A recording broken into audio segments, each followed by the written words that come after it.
Hello and नमस्ते। Electoral bonds के part 3 video में आप सबका स्वागत है। रिजर्व बैंक ऑफ इंडिया ने जनवरी 2017 में इलेक्टोरल बॉन्ड स्कीम पर ऑब्जेक्शंस उठाए थे और उन्होंने कहा कि स्कीम के लाने पर मनी लॉन्ड्रिंग का खतरा बढ़ सकता है। इलेक्टोरल बॉन्ड एक बैरियर बॉन्ड है जिस पर उसे खरीदने वाले डोनर का नाम नहीं लिखा होता है। उदाहरण के तौर पर राम ने सुनील को 10 लाख रुपए कैश में उधार दिए।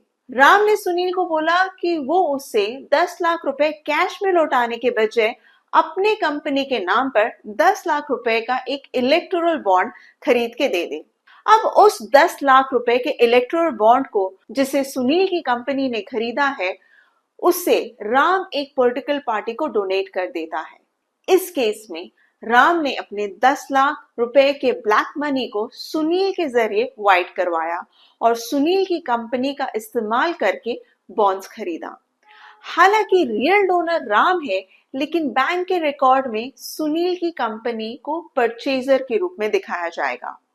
यहाँ राम और सुनील ने इलेक्टोरल बॉन्ड्स के जरिए मनी लॉन्ड्रिंग की और ब्लैक मनी को व्हाइट में कन्वर्ट किया और पॉलिटिकल डोनेशन किया। आरबीआई ने कहा कि बॉन्ड्स को स्क्राइब फॉर्म में यानी कि पेपर की तरह बैंक को इश्यू नहीं करना चाहिए, क्योंकि इससे मनी लॉन्ड्रिंग का खतरा ज्यादा होगा। उन्होंने सरकार को यह भी कहा कि बॉन्ड्स को डिजिटल फॉर्म में बेचना चाहिए और सिर्फ आरबीआई को बॉन्ड्स बेचने का अधिकार होना चाहिए।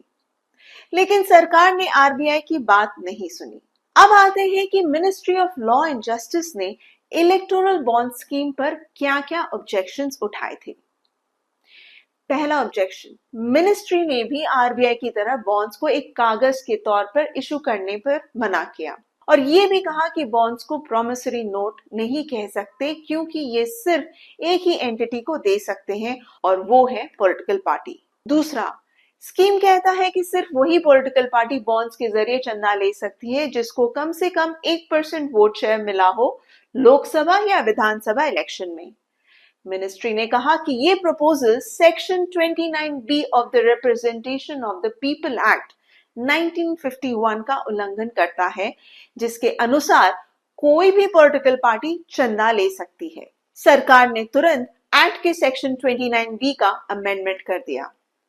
Ministry of law and justice ने तीसरा ऑब्जेक्शन किया कि इलेक्टोरल बॉन्ड्स के प्रिंटिंग का खर्चा सेंट्रल गवर्नमेंट को नहीं बल्कि बॉन्ड खरीदने वाले को उठाना चाहिए। उन्होंने कहा कि टैक्स पेयर का पैसा यानी कि आपका और मेरा पैसा इस बॉन्ड की प्रिंटिंग में खर्च नहीं होना चाहिए। लेकिन सरकार ने इस ऑब्जेक्शन पर भी ध्यान नहीं दिया। RTI activist commodore Lokesh Batra को एक आरटीआई के जवाब में ये पता चला कि सरकार ने 7.63 करोड़ रुपए इलेक्टोरल बॉन्ड्स के प्रिंटिंग पर खर्च कर दिया है और ये आंकड़ा सिर्फ बॉन्ड्स के फेज 22 की सेल तक की ही है। मीडिया रिपोर्ट से ये भी पता चला है कि करीब 25 रुपए एक बॉन्ड की प्रिंटिंग पर खर्च होते हैं। Thank you for watching. Please like, share and subscribe.